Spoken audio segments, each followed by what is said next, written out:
Herzlich willkommen bei meiner Sendung dem Europa Live-Ticker mit Christoph Hansen. Ohne Essen giffen Menschen zu ungefähr 2 Wochen überleben. Ohne Wasser giffen wir knapp 2 Tage packen. Den Zugang zu proprem Wasser ist leider in Europa noch nicht für alle Mitbürger assuriert. Es sind 20 Millionen Europäer, die ja auch heute noch immer keine Access zu proprem Trinkwasser haben. Eine europäische Bürgerinitiative, The Right to Water, hat es fertiggebracht, mehr wie 1 Million Unterschriften bei ihnen zu kriegen und hat so die Kommission aufgefordert, für eine Revision von der Trinkwasserdirektive auf den Weg zu holen. J'ai le plaisir d'avoir avec moi aujourd'hui le rapporteur sur la révision de la directive eau potable, Michel Dantin. Bienvenue, Michel Dantin. Bonjour. Monsieur Dantin, l'initiative citoyenne Right to Water, qui avait récolté près de 1,8 million de signatures, voulait élever l'accès à l'eau potable au niveau d'un droit fondamental. Est-ce qu'avec le vote sur la révision cette semaine, on va se rapprocher de cet objectif? Oui, je crois que cet objectif qui a été fixé par l'ONU il y a plusieurs années déjà est un objectif qui va de soi.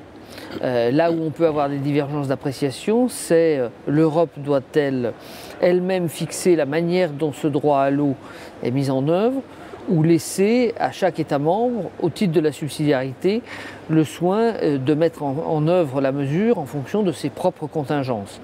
Personnellement, c'est ce choix que j'ai fait dans le respect de la diversité de nos États, puisque en matière d'eau, il y a des diversités institutionnelles, mais il y a aussi une diversité physique, géographique, qui fait qu'on ne peut pas prendre la même mesure pour parler d'accès à l'eau potable en Espagne, en Belgique, au Luxembourg ou chez moi dans les Alpes françaises.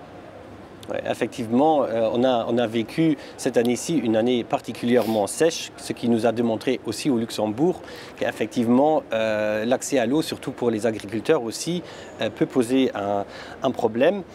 L'eau potable actuellement est un des aliments les mieux contrôlés en Europe. Maintenant, est-ce que vous êtes d'avis qu'il faut encore renforcer ces contrôles? Je pense surtout à certains problèmes, notamment les perturbateurs endocriniens, les microplastiques, on en parle beaucoup. Quel est votre avis? Effectivement, c'est un acquis communautaire. La directive sur l'eau potable, la première date de 1980, c'est un grand et un bel acquis de l'Union européenne, de la construction européenne, puisque vous pouvez aller aujourd'hui dans n'importe quel pays européen et avoir la garantie de trouver une eau de qualité. Alors certes, il existe encore ici ou là des poches qui posent problème, mais globalement, le citoyen européen est desservi par une eau de très grande qualité. Nous avons les normes les plus élevées au monde. Néanmoins, depuis 20 ans, l'évolution de la connaissance, l'évolution des méthodes d'analyse obligeait à revoir cette directive et à réactualiser un certain nombre de normes. Il y a en plus l'apparition d'un certain nombre de produits, de substances dont on ne connaît encore pas tout, sur lesquels on a des doutes et qui sont introduites dans la directive. C'est le cas notamment des perturbateurs endocriniens. Le débat porte sur le fait, faut-il que toute analyse d'eau analyse les perturbateurs endocriniens, ou à partir du moment où on est encore dans la recherche de connaissances, faut-il mettre en place un suivi qui permettent d'avoir une connaissance du risque, de manière à pouvoir prendre des mesures si les connaissances de la science évoluaient pour affirmer quelque chose. C'est un sujet qui fait débat au sein du Parlement européen, comme celui des microplastiques. Je pense qu'il n'y a pas de désaccord de fond sur le fait de rentrer la recherche des microplastiques, mais commençons par nous accorder sur une méthode d'analyse.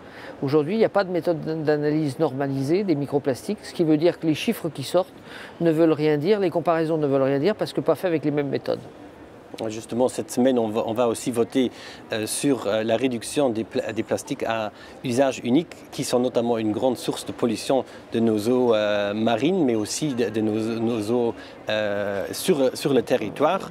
Donc effectivement, on va devoir suivre l'évolution aussi d'un point de vue scientifique et d'un point de vue technique pour justement mettre en place des analyses en fonction. Autre question, en France, par exemple, quand vous allez dans un restaurant, vous pouvez commander une carafe d'eau sans devoir payer pour. Dans d'autres pays, comme dans le mien, ce n'est pas encore le cas. Est-ce que vous pensez que ça va changer avec la révision de la directive que nous votons cette semaine? Alors effectivement, en France, c'est une mesure qui a à l'époque été prise par le ministère du Tourisme en 1967, qui rend obligatoire la distribution d'eau potable en carafe dans les bars et les restaurants. Fallait-il d'autorité étendre cette mesure à l'ensemble de l'Union européenne? Personnellement, j'y suis favorable, mais je sais que ça provoque des réticences dans un grand nombre de pays. La directive va donc inciter les États membres à le faire, en sachant que, eh bien, ma foi, on fera un bilan dans 5 ans ou dans 10 ans et on verra comment cette question de l'accès à l'eau est appliquée. C'est vrai qu'avoir accès à un verre d'eau dans un bar ou dans un restaurant, pour tous, dès lors que vous êtes client, c'est la première manière d'accéder à l'eau potable. Mais il y en a tant d'autres. Se pose la question des fontaines publiques qui ont été supprimées dans beaucoup de villes et villages d'Europe. Se pose la question des administrations. Y a-t-il libre accès ou pas? Et puis, dans cette question de l'eau potable, je pense qu'il y a un débat qu'il ne faut pas évacuer. C'est celui du très faible coût de l'eau potable par rapport à l'eau en bouteille. Or, aujourd'hui, dans nos pays européens, la qualité de l'eau potable est équivalente, voire supérieure à la qualité de l'eau en bouteille. Pourtant, avec la quantité d'eau en bouteille, avec la somme d'argent que vous utilisez pour acheter une bouteille d'eau potable, on vous monte 500 à 700 litres d'eau au 5e étage d'un immeuble.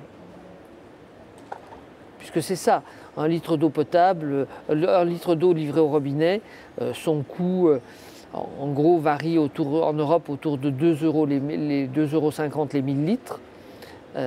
Faites la division, une bouteille d'eau elle coûte autour d'1,40 €, 1,50 €. Vous avez, pour le prix d'une bouteille d'eau, 700 litres d'eau à votre robinet.